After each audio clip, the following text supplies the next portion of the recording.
All right, we are live. Okay. Well, good afternoon, everyone. I'd like to call to order the meeting of the Town of Port Royal Design Review Board. My name is Robert Merchant. I'm a town resident of 10th Street and chairman.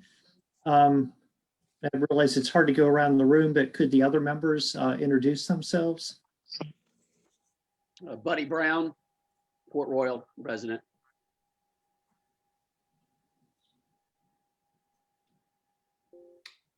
Tom Rhodes, architect. Richard Beasley, Port Royal resident.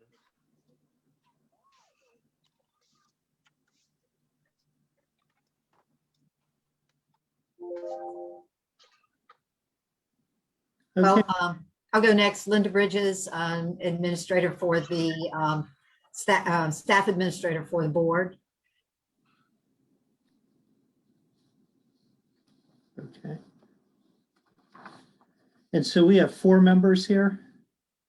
Looking right now. Yes, because Tom is here, Buddy is here, you're here, Richard's here. Eric sent his apologies. He's stuck in a deposition and won't be able to make it. Okay, very well. The first item on the agenda is approval of the minutes of the October 1st, 2020 meeting. Have you all had a chance to read it? And, if so, if there are any comments on the minutes? If not, I'd like to entertain a motion to approve the minutes. Motion to approve. Okay, motion's been made. Is there a second? Yeah, I second, Buddy. All right. Motion made and second. If there's no further discussion, all those in favor, raise your hand. Aye. And that looks like it's unanimous. The main item on the agenda is a preliminary review of a new at Hamrick Drive. This is over in the Shell Point community. This is Cross Community Church is the applicant. Felder and Associates are the designers, and Ward Edwards is the engineering firm. Linda, did you want to give us a background and what the request is before the design review board? Yes, be glad to do that. According to my memo here, the applicant is Cross Community Church. We're at Hamrick Drive and Broad River Drive. The proposed development is for a worship center, a church. The property is zoned T4 Neighborhood Center Open. T4 Neighborhood Center Open allows meeting facilities and places of worship greater than 10,000 square feet. Places of worship would be evaluated under the building type landmark building. Landmark buildings, I'm quoting from the code. Landmark buildings shall be reviewed for design on a case-by-case basis using to the maximum extent practicable the standards of this code. So let me translate that for you. There aren't a lot of thou shalt and thou shalt nots in the landmark building section, building type. Because the buildings are always going to be unique and probably use specific, as this one is, the code has given a wide range of opportunities to tease out good design and appropriate design without trying to program it too tightly. And so that's what the code says about a landmark building. Specifically, the designers have given you a narrative that at this juncture, what they are looking for is they would like to build the Undercroft higher than what the zoning designation allows. The zoning designation insists on at least 18 inches and not more than 60 inches. So that's 5 feet. And so they, because of the topography of the property, the uniqueness of the place that they're building, they are going to set forth and show you why they would like to allow that undercroft to be, I believe, 10 plus, just a little over 10 feet. So that's all I have from the code. I'll be glad to answer any questions that anyone might have at this juncture. Bill Harris is with us, our town architect, and of course, the applicants. Rob, you're muted. Any questions of Linda from the board before we hear from the applicant?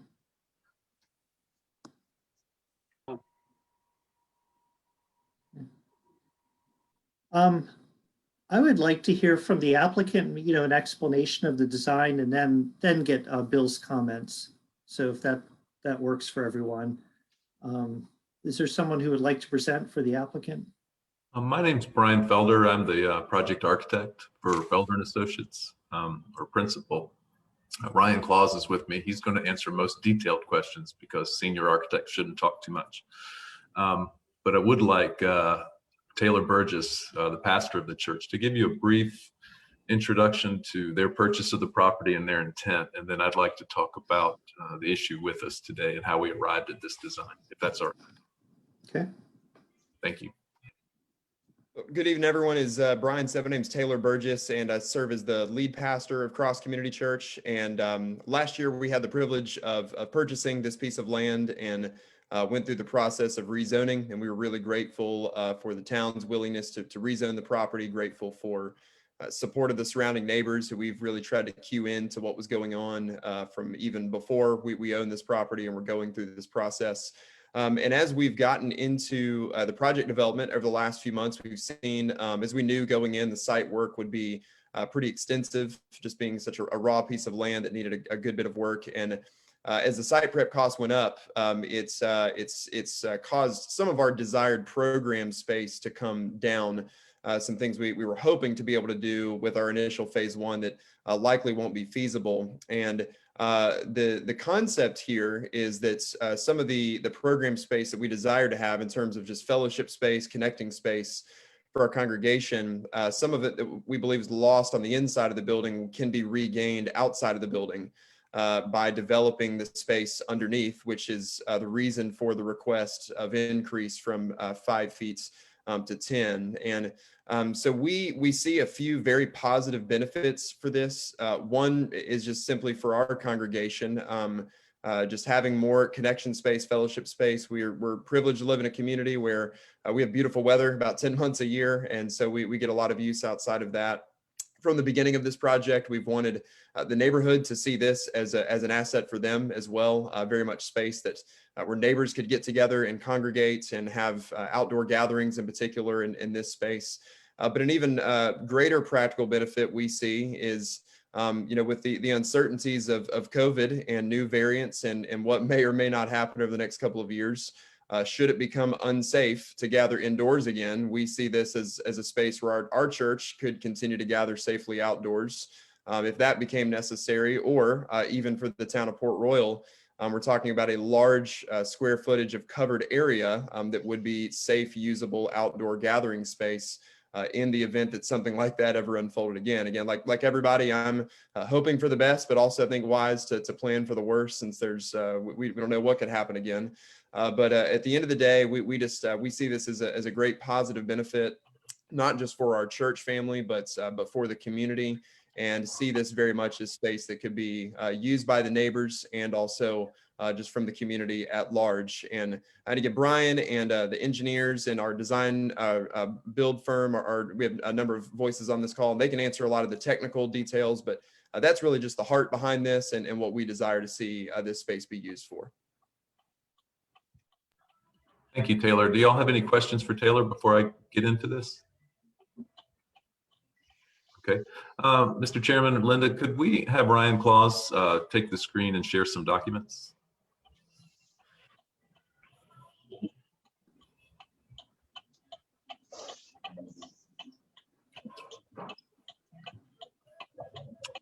Can you do the, do you have that concept sketch we did?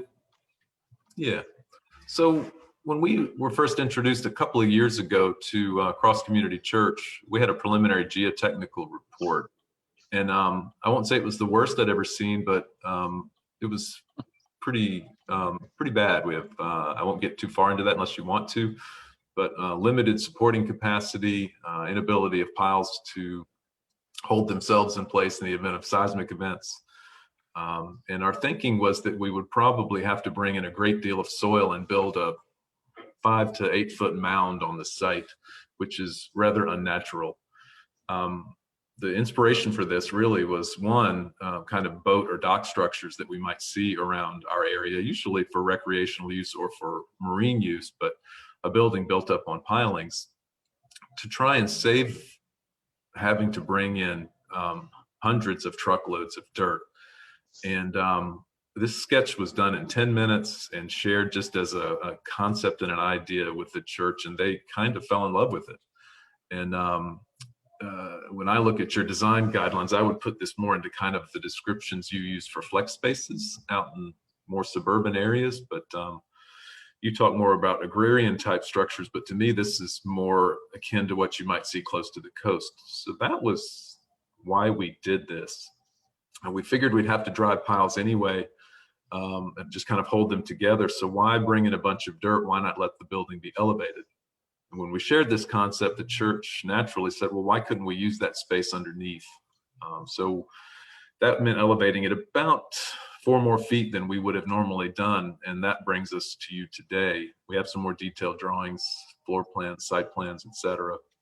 But I just wanted you to understand how we came to this. It was inspired by more coastal waterfront structures, but also the desire to come up with something other than just building a mountain of dirt on a relatively nice wooded field. And I think this is less impactful because we'll take down many fewer trees. Ryan, do you want to take us to maybe with Ward Edwards' proximity sketch and then into the particular drawings? This is Ryan Claus. He's our project manager.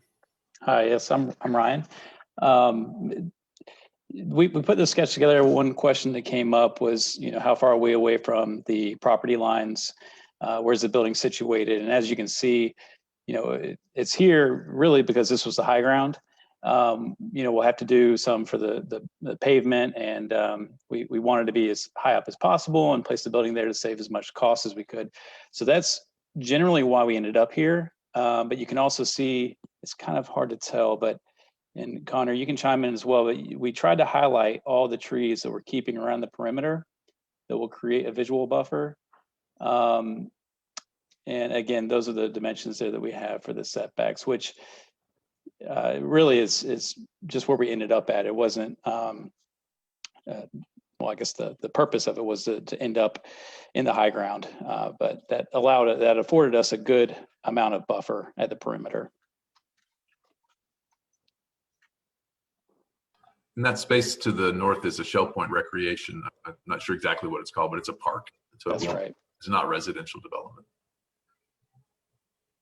Up here. So we have houses down here to the south along Broad River Drive. But again, keeping as many trees as we can along that side. And over to the center between the pond and the new parking lot, it will be a phase 2 structure if they choose to build one in the future. So also stays central to the lot. The lot is 3 or 4 feet higher on the paper north than it is on the residential side.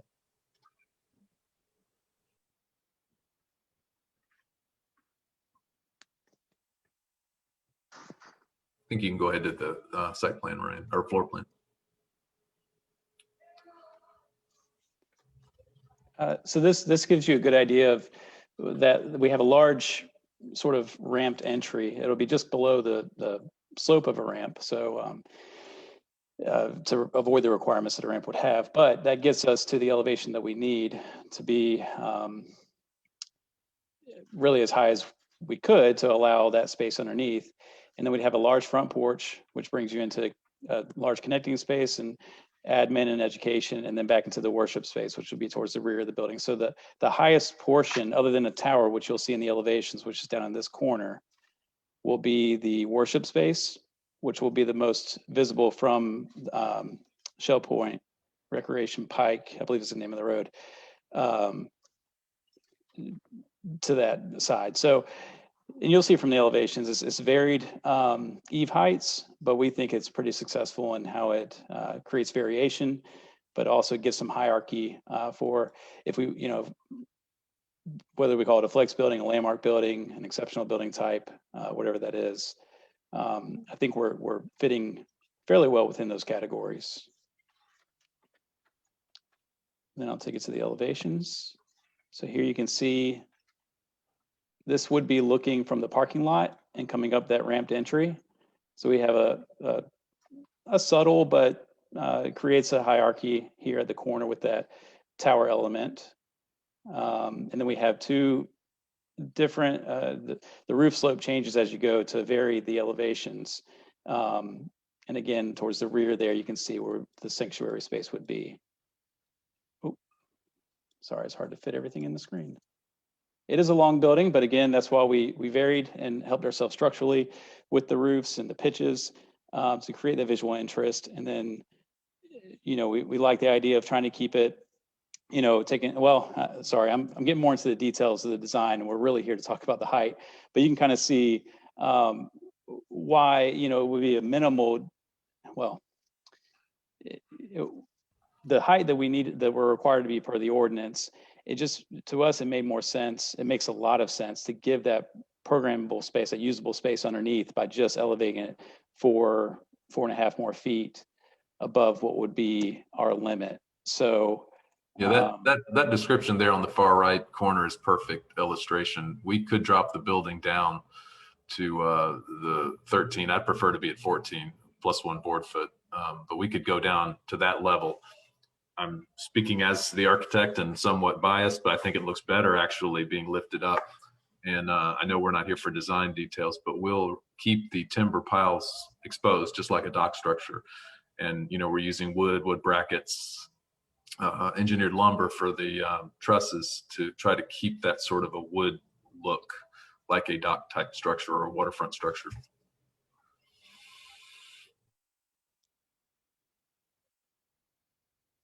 We're not here for design, but if you'd give us a little feedback, it would be appreciated before we come back to you again the next time.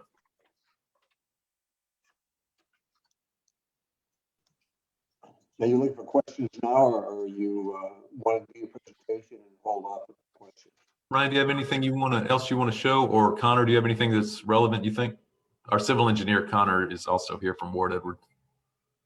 Good evening, y'all. Connor Blaney with Ward Edwards Engineering. I think y'all have done a great job given the background and describing where we are and how we got here. And again, just kind of bringing back to the point of the site layout, we really are trying to preserve as much of the tree and the canopies along the buffer and the perimeter of the site. But outside that, yeah, we're open to any questions or feedback. Thank you.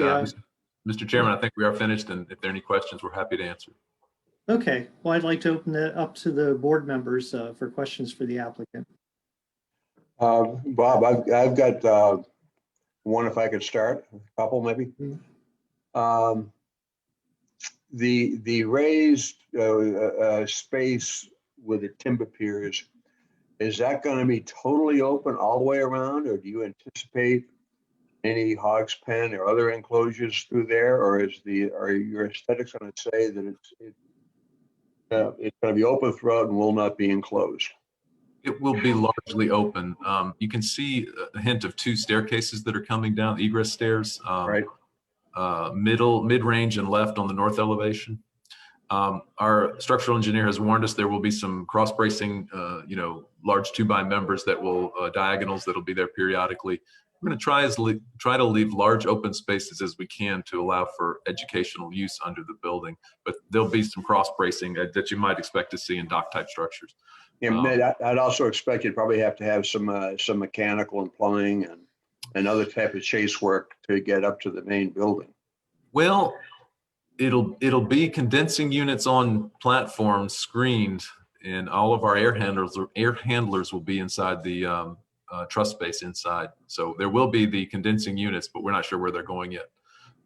And I think they'll have to be elevated too out of the floodplain, so they'll be up on a platform. But yes, sir, they'll be there. And garbage collection. Electrical, plumbing, whatever, you just got to get up there. Yes, sir, the utilities. I suspect we'll build a raised platform with the steps up to it to service those units. With a church of that size, we'll have, 20 tons of air conditioning.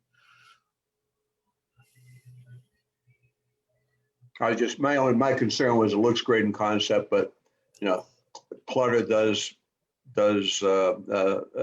attract more clutter. Yes, sir.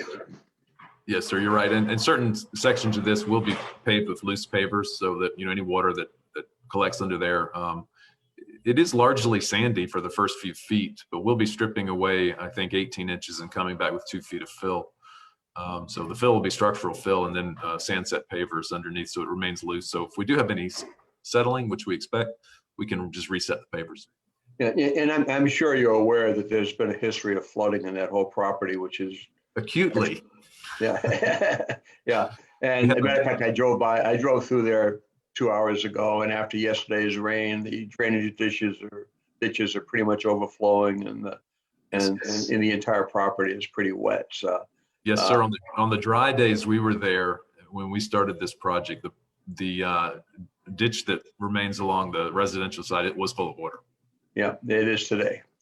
Yes, So, and my concern, because I know the residents in there off between Hamrick and Broad River were very, very concerned about it, and and I'm sure you've had your engineers determine the pervious, impervious, and what that's going to do to stormwater runoff. But that is a concern. But I'll leave that to the engineers. Yes, sir. They have already. And, thankfully, our engineers were also part of previous development, which was much more impactful here. I believe it was a senior living facility. Square footage was multiples of this. So it's their history of the site has been good for us and the rest of the team to learn all the issues throughout the neighborhood for storm drainage. And Taylor, I believe, has reached out to the neighbors to talk about this.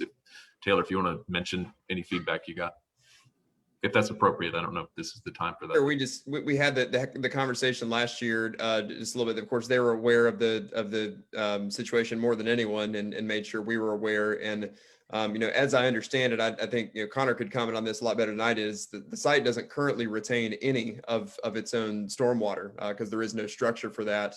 Obviously, the phase one calls for a pretty good sized retention pond, and so the hope would be that actually.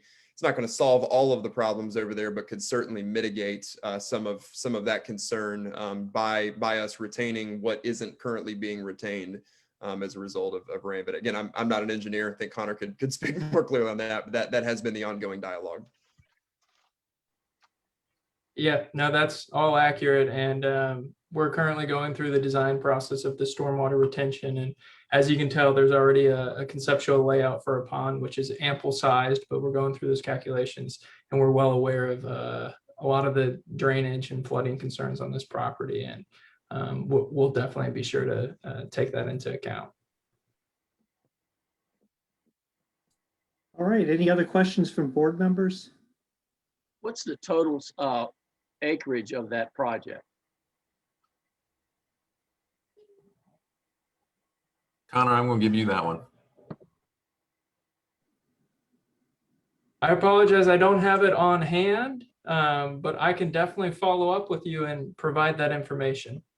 It's the property is relatively large, but the development is focused on the northeastern portion of the property, such that there's existing wetlands and forest on the western portion of the property that we're preserving. So you can see as a whole, the property, the proposed phase one development is kind of congregated in the more developable open space on the northeast portion of the property. Taylor, do I recall that it perhaps is about 11 acres you're holding over there? It was 15 until it got subdivided off to you. The whole property that we purchased is right at 14.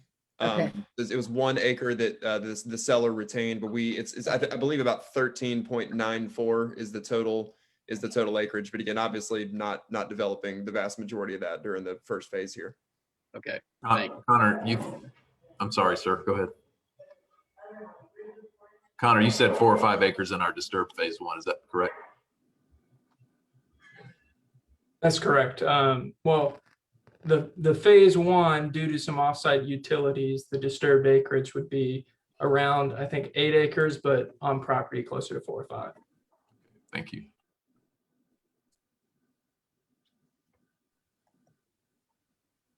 I had a question Go about ahead. the entrance into the site from the surrounding community. Is the intention that it comes from the east from the current drive that goes to the park area? Is that where most vehicles and? at That least is correct. in this And in phase fact, one? that is, that's part of the property that was purchased. I believe there's a current access easement for the Beaufort County Park going across that. So it is coming from the east is the. Correct, yes. Okay. Looking at the east elevation, it almost seems like the tower element could be on that side as opposed to just addressing the parking lot as it currently is. So that's basically, you'll see that in the north elevation upon arrival to the site. And it seems like that's almost the most blank elevation. It's my comment. It is. I really like the north elevation looks great. Yeah, I would be hesitant to move the tower element away from the front door, but I would be willing to kind of, we could bring some of that truss work that we did on the west elevation to the back and perhaps extend the clear story to this side. So I think it would be more open and inviting versus a blank wall. And I guess you are facing more, you're seeing more of the north elevation than you are the east, depending on the final landscaping. And you'll really it's hard see to that exactly broad. where the trees are, but. Yeah, you'll see that broad side. Ryan, can you scroll down? That's what you'll see kind of as you come in. You'll catch a glimpse of the blank wall, but I'd be willing to do something with that in design to kind of mimic a little bit more. But I really like the tower element on the top of the front door. Well, it makes sense there because on Sunday, that's the entrance. I think we could make that a little prettier to the public entrance. Good. The other concern I had is currently you have kind of a 12-foot by 12-foot grid for the piles. And I'm just a little concerned about how useful that would be for holding services down there. It's limited and it would be really what Taylor and his staff have talked about is more, small educational groups, small group meetings. It's not going to be a congregational meeting. They're aware of that spacing. Our engineer thinks that some of the lighter load bays, we can remove a pier or two to open up, to give us some 12 by 24 type spaces, but the intent is not widespread use. Take me to the clean white site plan, if you would, Ryan. Not the aerial. Zoom into the front, please. So coming into the front porch, we actually have a congregation space that starting at 11 and going up to 18.5 is a ramp. That's a flat, low slope 120 ramp up to the front, which allows them a congregational space that's outside. The underspace is really, smaller educational groups, children's groups, give them a chance to get outside. Maybe they cook and they have a little bit of cover underneath. It's flat and sandy at the top of the site and good soil, I think, for outdoor use. But I think I heard someone say they'd be pavers. Would it be finished underneath? Some parts I'd like to use sandset pavers to give them, when it is a little damp, some clean space, not wall to wall. Yeah, okay. And then the ramp element, is that all fill or is that a structure that's on piles as well? To be determined. It'll likely be on pilings, creating sort of a cradle to carry the slope, which would be pavers or wood or something, paving material, loose set. I think Joe's on our contractors online here if he wants to talk about that. That's still in development, but the surface that's visible from the top will be a paving material, loose set, and it's a perfectly good congregation space for them that's outside. We thought that was better than just ramps and stairs to get up to this area. It's much more gentle entrance. Also kind of neat. Yeah, it's grand. Hey, Tom, can I interrupt you while you're talking about that Sure, no, ramp? I was finished. Tom, could I interrupt while you're talking about the ramp? Yes. Yeah. Is that going to be designed to be structurally sound enough to handle like an ambulance or some kind of a Yes, sir. a vehicle getting up there, but such that it'd had bollards or something to preclude regular sir. use? We'll have to have a railing because of the height. You know, we'll be going up 9.5 feet. So there will be the safety railing, but it's going to be designed to, with the elimination of an elevator, Taylor was concerned about access for folks who just need help. And so we'll be able to drive a cart or a car up there when they need to. But they'll be operating golf carts for passage. Yes, sir. Yeah, but it would not be a common occurrence then for people to be driving up there and dropping off worshipers and going back. It will be emergency vehicles or golf carts. Okay, thank you. Yes, sir. All right, any other questions from the board members?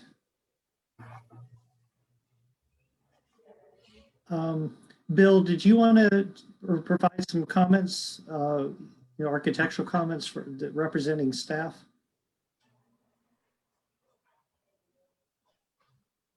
Sure.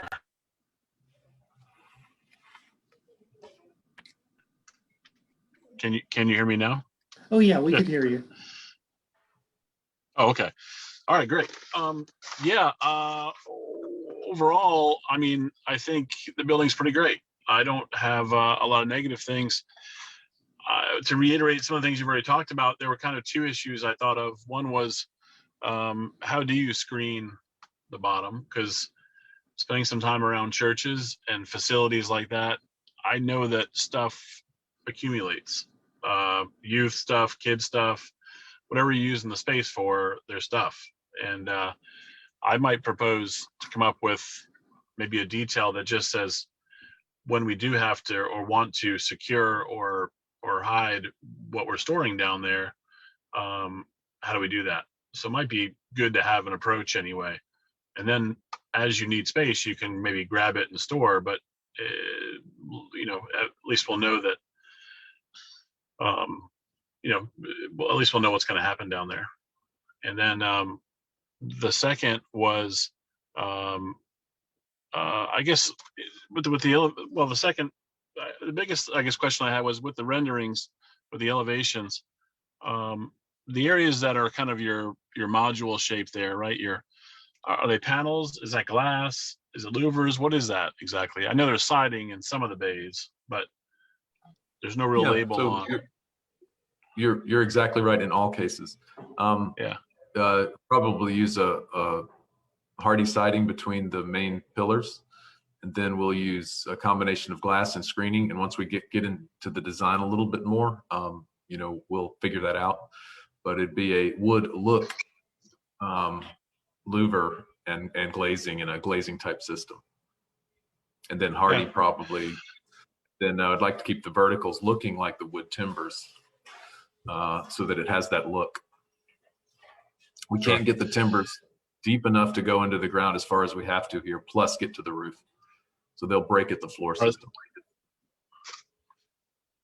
Yeah, the piles it looks like you're showing now are really big, right? Those look like they're probably 16 or 24 inch piles. I'm not sure how big you'll really be. Yeah, I mean, there'll be so many of them. You're probably right. There'll be 18 to 20 inch timber piles, and we just can't get them long enough to go all the way to the roof as well. Yeah, and the bracketry I like. I mean, the form it's not a traditional form. It's more modern. I get. You kind of referenced dock structures. In my mind, I kind of thought about pole barns or more packing sheds, that kind of low slope, large footprint building that the Low Country has a lot of, or did anyway, when we used to be more farming, I guess. But overall, I liked it. I think as you work through the details, it'll be exciting to see. Yeah, I think this is the first blush kind of, but I hear you about invariably there are going to be some card tables down there. So I think some screened areas, in addition to screening some of our utilities and systems, I think it's a good idea to just go ahead and figure that out, especially after our structural engineer gets done racing this thing. And then, some dressing up of the east facade and with some maybe more fenestration, some of the exposed bracketry or truss work would be nice, because it is a blank facade at the front vehicular entrance. So we take that to heart. We hear you. Yeah, it could be something that's movable, right? You could even have something that you just hang in different places when you need it. I don't Yeah. that's up to you. Right? But It could very much that's all. mimic the screens on the windows. Sure. Thank you. And Rob, that's all I really had.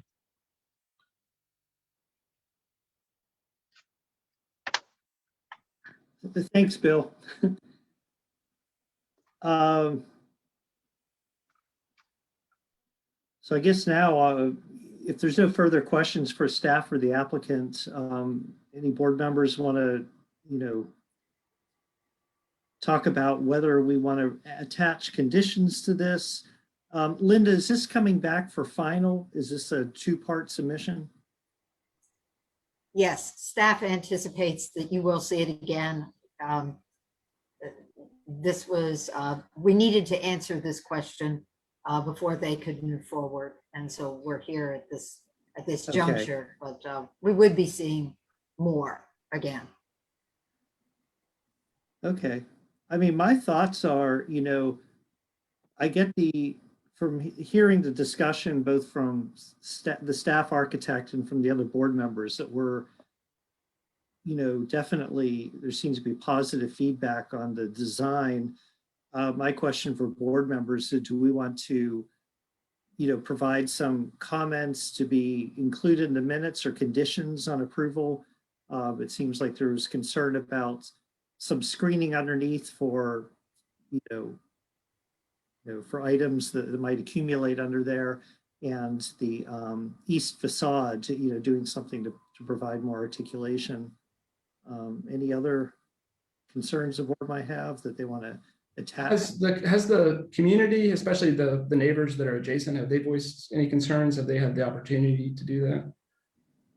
We did send some of these concepts, the ones you're looking at right now, to several of the neighbors who are in that immediate area. And the initial feedback we had gotten was that they felt like it was a beautiful structure, and nothing negative in terms of appearance or anything. So again, we sent that last week and heard back from several of the residents. And so far the feedback seemed to be positive. Linda, this is Richard. Were the Shell Point neighbors, although they're in Beaufort County, not in the town of Port Royal, given notice of this meeting? Yes. This has been posted on our website. We have a list of folks who always want to be notified of this meeting and receive the agenda. So we send those out. To this date and time, we haven't received any comments here in Town Hall. That's good, because I mean, historically, there were a multitude of comments from Shell Point neighbors. So, hopefully the outreach has worked and they're happy with it. Yeah, I definitely would very strongly suppose that we stay on their radar and they have been paying attention. Good. Thank you.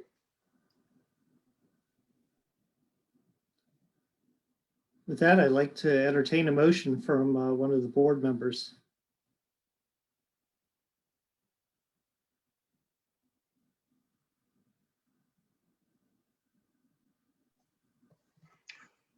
Yeah, I can move that it's approved to move forward with the stipulation that the board has continuing concerns that need to be addressed regarding the screening of the underpinnings, whether they be modular or permanent for the final approval. That's the main concern that I have.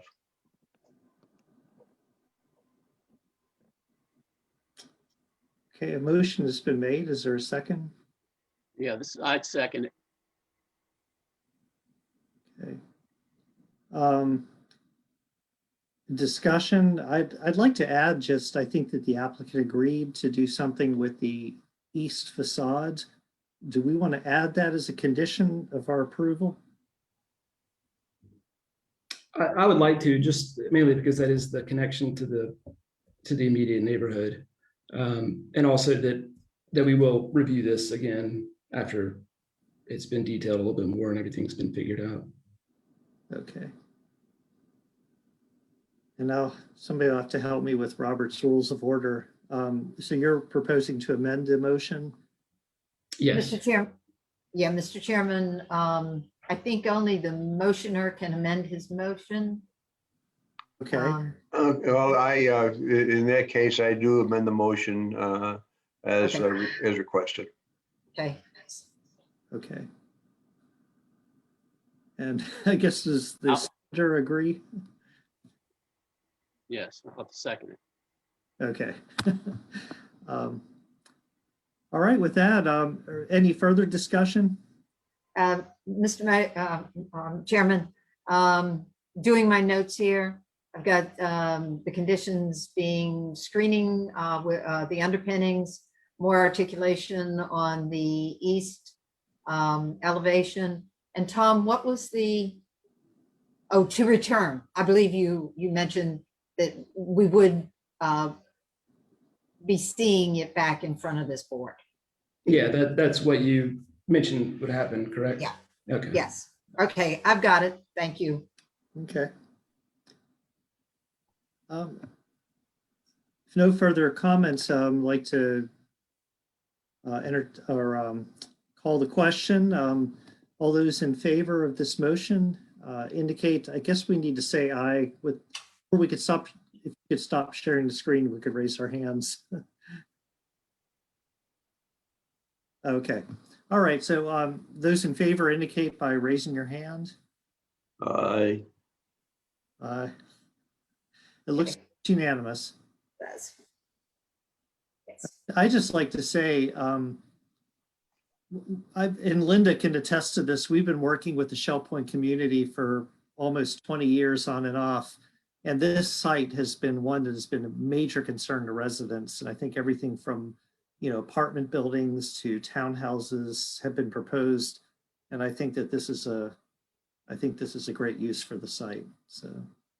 Thank you. Thank you very much, everyone. And we hear your comments and you'll see this again very shortly. But thank you. I go to a lot of review board and design review board meetings. I'm going to have to tell people how nice you are. And I'll echo just Brian's comments. Again, we appreciate you taking time to listen, but this will remain the same throughout. We chose to be cross-community church for a reason. We want to be a benefit to the neighborhood. And so we want this, whether they're part of our church or not, we want them to see this as much as it is theirs as it is ours. And so anything, we want to do throughout this process, we really want to make sure that it's something that can be welcomed by the immediate community, so that it can be a vehicle and an instrument to be used there. So we're just grateful for the opportunity. Thank you all. Appreciate your comments too. Okay. I guess before we adjourn, I'd just like to say, I think this might be the last meeting to be staffed by Linda Bridges.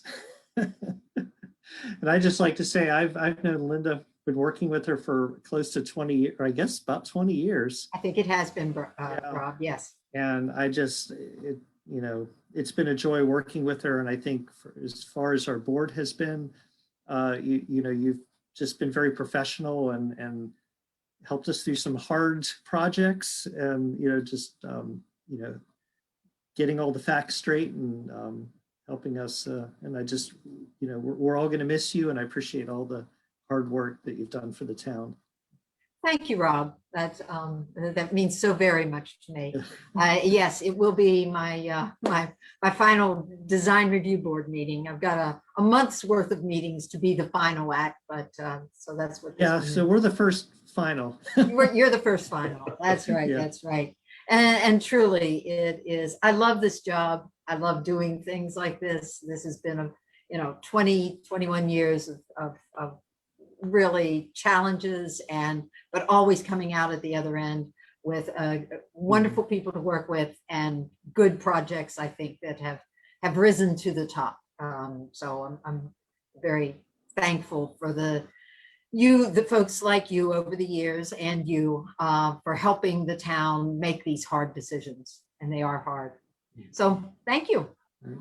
Oh, you're welcome. Thank you, Linda. Thank you, Linda. Thanks, Linda. Do we have a motion to adjourn? Motion to adjourn. All right. I second it. All right. I think it's unanimous. So, all right. Well, good night, everyone. And, Good night.